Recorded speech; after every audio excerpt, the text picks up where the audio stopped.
పరిస్థితులను అధిగమించడంలో ప్రభుత్వం విఫలమైందని మండిపడ్డారు. రేవంత్ రెడ్డి ప్రభుత్వానికి ప్రజా సమస్యలపై చిత్తశుద్ది లేదన్నారు. ప్రస్తుతం ఉమ్మడి నల్గొండ జిల్లాలో రిజర్వాయర్లో ఉన్న కొద్దిపాటి నీరు 15 రోజుల్లో ఖాళీ అయ్యే ప్రమాదం ఏర్పడిందని ఆవేదన వ్యక్తం చేశారు. గోదావరి నదిలో నుండి సముద్రంలోకి నీరు వృధాగా పోతున్నా వాడుకునే తెలివి రేవంత్ రెడ్డి ప్రభుత్వానికి లేదని విమర్శించారు.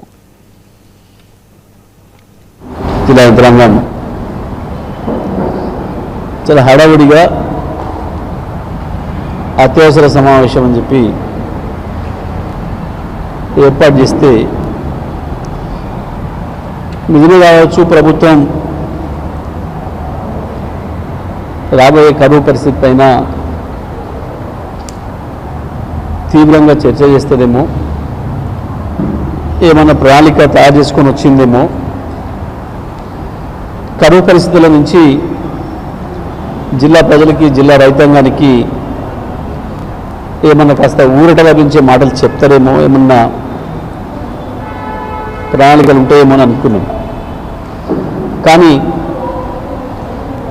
ప్రభుత్వంలో ఎక్కడ కూడా చిత్తశుద్ధి కనిపించలేదు. వాస్తవానికి అది అధికారుల మీటింగ్, అధికారులతో పెట్టిన సమావేశం. నేను ఎప్పుడు కూడా మీకు తెలుసు, గత 15-12 సంవత్సరాల కాలంలో అధికారుల మీటింగ్లలో నేను రాజకీయాలు మాట్లాడలే. 10 ఏళ్లలో నల్గొండలో కనీసం ఒక 200 పైన సమావేశాలు పెట్టుంటా, రివ్యూ మీటింగ్లు, అన్ని రకాల మీటింగ్లు. ఏ ఒక్కరోజు కూడా నేను రాజకీయాలు మాట్లాడలేదు. అధికారిక వేదికల్ని ఇప్పుడు కూడా నేను దుర్వినియోగం చేయలేదు.